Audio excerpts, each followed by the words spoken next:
So this is my unboxing video of the Y mirror dash camera. So here we have the box. I'm going to open it up. I ordered this from Amazon, and there are actually some models I can find locally which is cheaper in price, but problem with that is most of them are unbranded, and so you really have no idea what you're getting. With Amazon, at the very least, you know it's a branded product. You can see the reviews and have an idea of what you're actually getting. This lessens the chance that you're going to be getting a lemon or a product that that's not supported or is not going to be working when you get it. This is the camera. Oh, I mean the dash cam. And as you can see, there is a maybe a 3 or 4 inch monitor. Can you see it? There. That's where the screen is going to appear. And at the back is the camera. Here's the camera there with the protective seal, and there's some rubber portions here which will attach to the rear view mirror. Okay.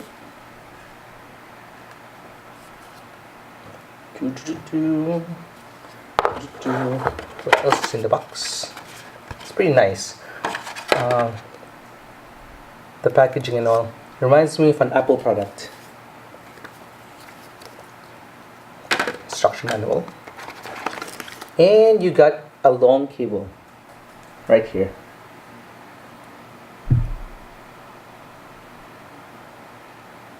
With the long cable. We'll use that later. You have this. Now this thing is interesting because this will be the one, according to the instructions, this is going to be the one you're going to use to attach the mirror off to your existing rear view mirror. It doesn't look like much, but instruction says it's going to do the job, so we'll see. Okay, and this one here is, oh, this is nice.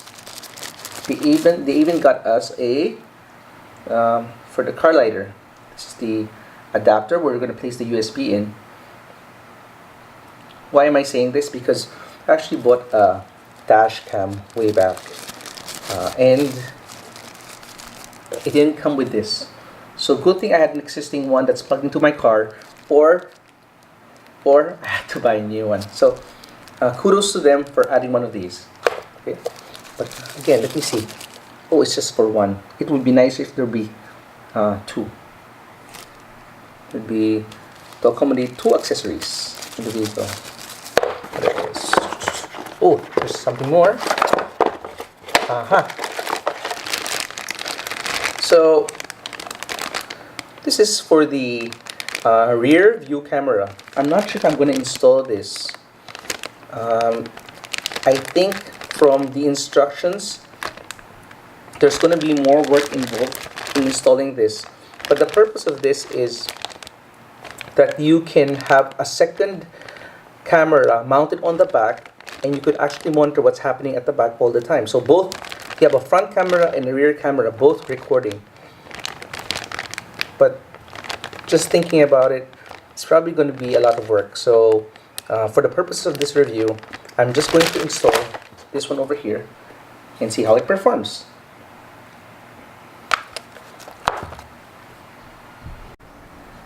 Also worth noting is that the package itself does not come with a micro SD card, and you're going to need one of this to record some videos.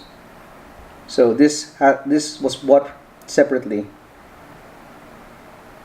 So off to the installation.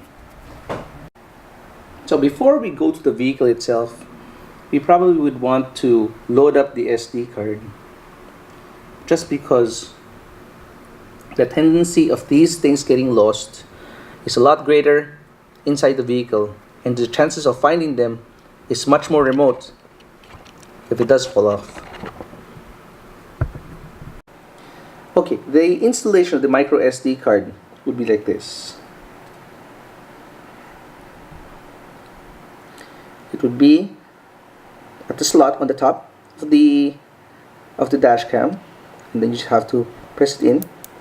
You're going to hear a click, and that's it. There you go. Safely secured, ready for install. Okay, so now we're gonna install the dash camera. It's an existing rear view mirror that we have to remove. Off. That was easy. There's this rubber hooks here. So we're gonna secure the dash camera using these rubber thingies. They will be attaching on these portions here. The instructions on the manual was kind of sparse when it comes to this, so I had to figure it out myself. Okay, then these things here will attach this way, connect that way. Okay, so let's get on with the install. So you're probably better off if you're going to connect the power adapter before you actually mount the rear view camera. But since I have this, all I have to do is basically plug that in over here. It's quite easy. Okay. Now we have to place the USB cable off to the car lighter adapter. Here. And plug her in.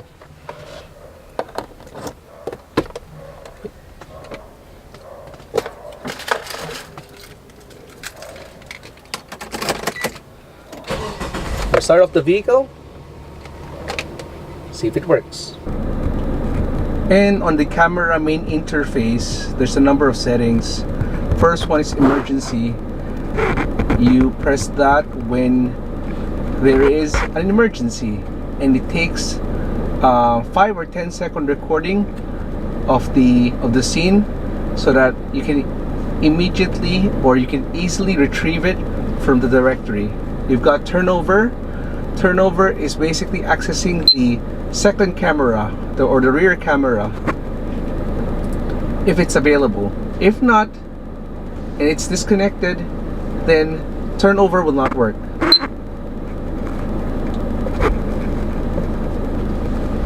You also have the actual recording button. Just press on it. You can stop the recording or choose to continue. So the recording button, you can manually activate the recording or just manually turn it off. Album will stop the recording. It'll give you access to the current directory and all the recordings.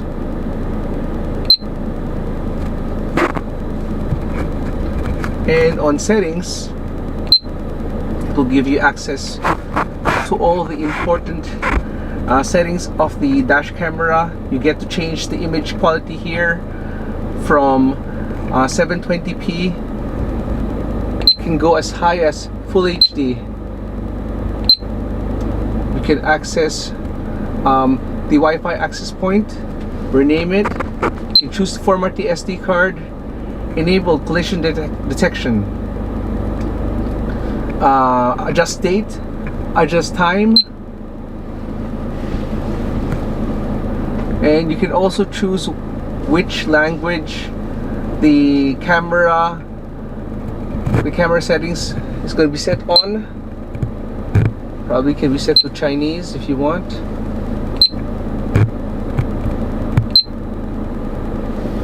You can also default back to factory settings. You can choose the backlight level.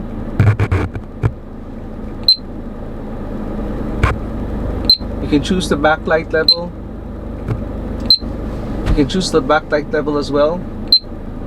Low, medium, and high, depending on the setting that you're comfortable in.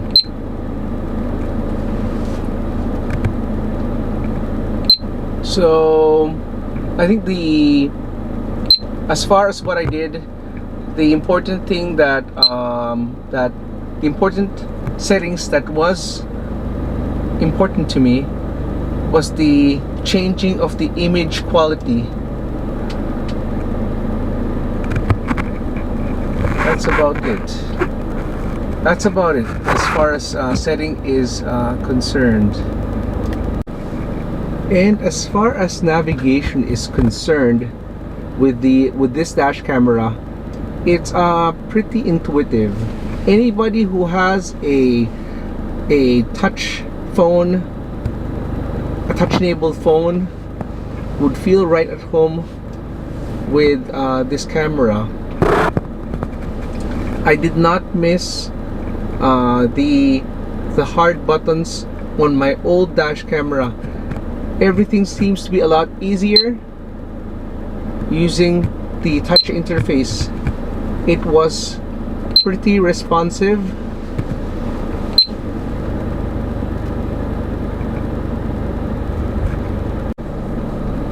On 64GB micro SD, you would find that on 1080p you're gonna have a problem with the dash camera overriding some things.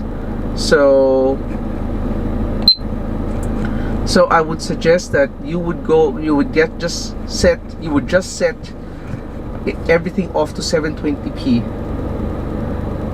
As far as resolution is concerned, I did not notice much loss when it comes to detail.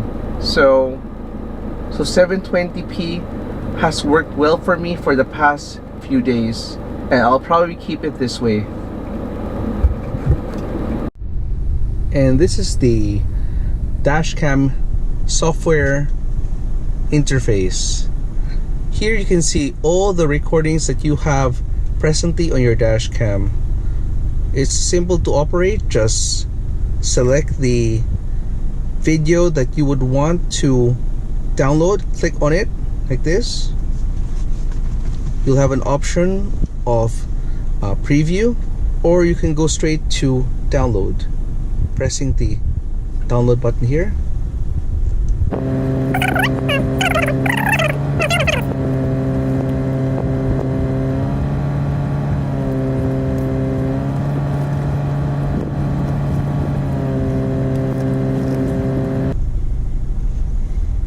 So looking through, you would also have access to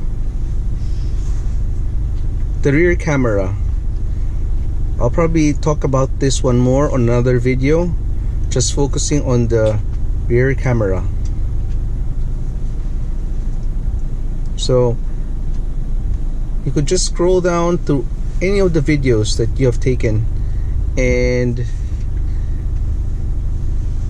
just select whichever one you would want to download. One thing to note is that at the bottom you're also going to see what says to be the former triggered. This is the emergency button present on the dash cam. When you press on it, it's going to take a snapshot, probably a 5 or 10 second snapshot video, and it's going to place it over here. Probably important for those special moments that you don't want to fiddle across all your library of videos, and you want to immediately locate them, and you can download them straight away. You can also make changes on the dash camera itself through the app. The settings can be changed via this portion here.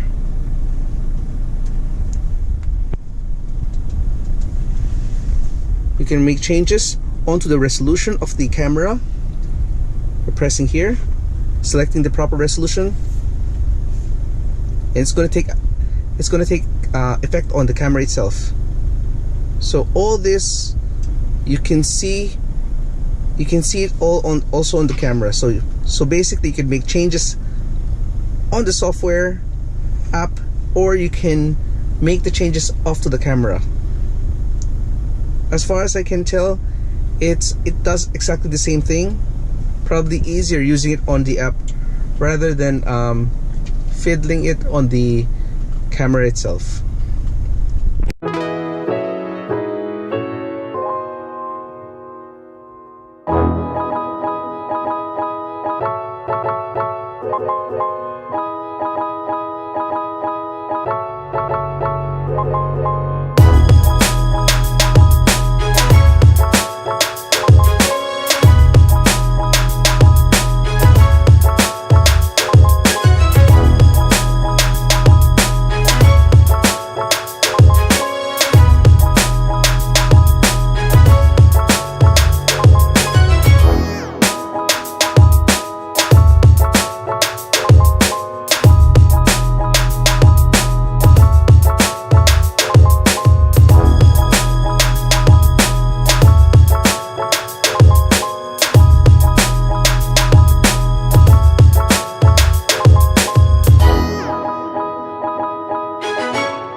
Okay, so what do I like about the e-camera? First of all, the build quality is excellent.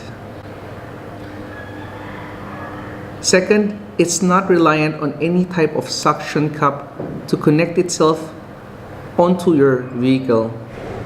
With the old dash camera I had to place it on the suction cup, and that kind of construction, it has a tendency to break. I had to get a replacement one from Amazon after 6 months. It also has excellent on-screen controls. The controls are very responsive as you can see from the video. I didn't have any trouble with the controls, and even at times when I had to press buttons while driving, the camera did not hang up on me. You can also toggle image quality via 1080p to 720p. For most people, there will be no need to toggle, but for techies out there, it's good to have that feature ready if you want to play around with the settings. The installation was pretty straightforward. I didn't have any trouble with it. The only trouble I had was trying to figure out how to connect the dash camera via the wraparound feature.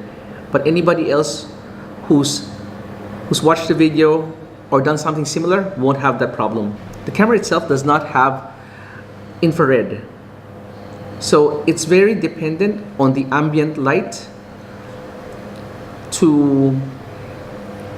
for the quality of video. During the testing, even during night times, I didn't have any problems with this type of setup. I initially thought there would be a problem just because there is no IR emitter. With my old camera, there was an IR emitter, which I felt aided with night vision, with situations with night vision, with low light situations. But surprisingly, I didn't have this problem. For a Chinese branded camera, I was surprised that the app itself was mature enough. I didn't have a problems extracting videos from the camera.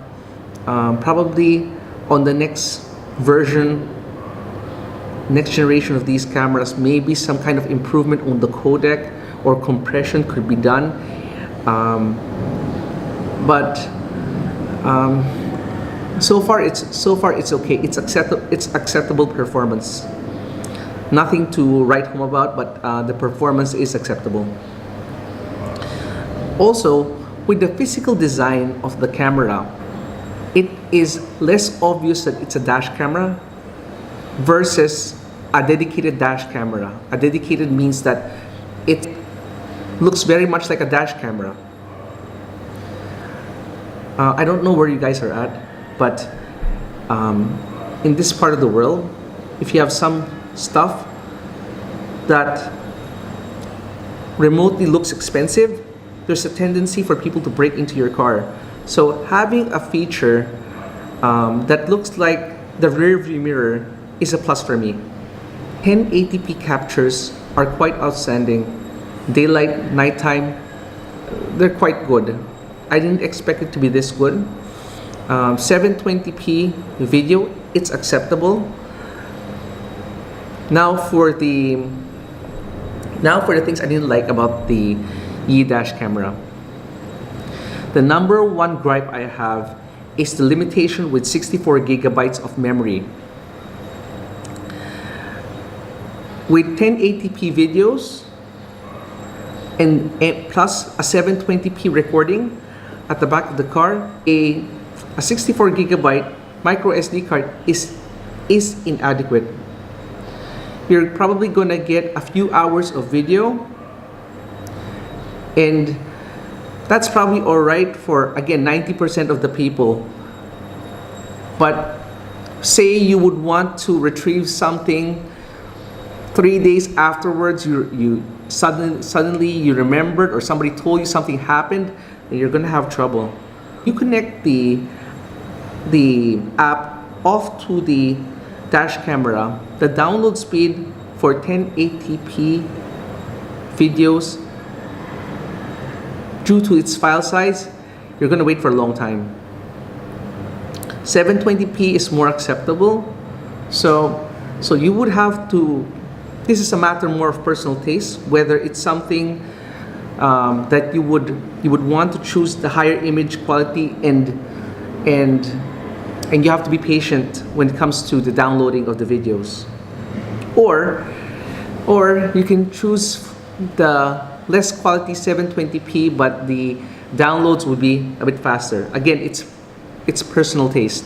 It's up to you what you can live with. I've also noticed some vibration on the dash camera itself. When I would look at the dash cam, I would notice that the thing is vibrating. Usually it would not bother me. I could still make out what I'm looking at the back. But it's something that I need to mention.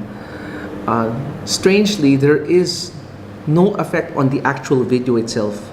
On the actual video, it's still steady. I'm not sure if this is some sort of image stabilization that the dashcam employs, but there is no shaking when it comes to the actual videos taken. Probably the last point I would need to make is that anybody who would be buying this camera, I would suggest after installation to just go around the block with the unit and try to get used to it first. And it's working like a normal rear dash cam, it's fine. But when you touch on it, and the interface comes up, it's a bit, the experience is quite distracting, especially if you're driving. So it just takes some getting used to. As with all new equipment, please don't try this in the highway. You can do this around your block.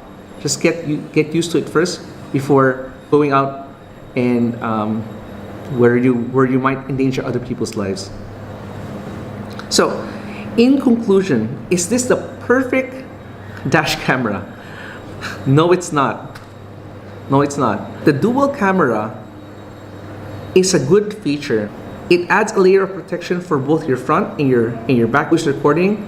And if you're rear-ended or you get into an accident, that there is this witness that can recording all the events. But again, it would have been better if they had placed in 128 gigabytes. 90% of the people out there, this camera would be sufficient for you.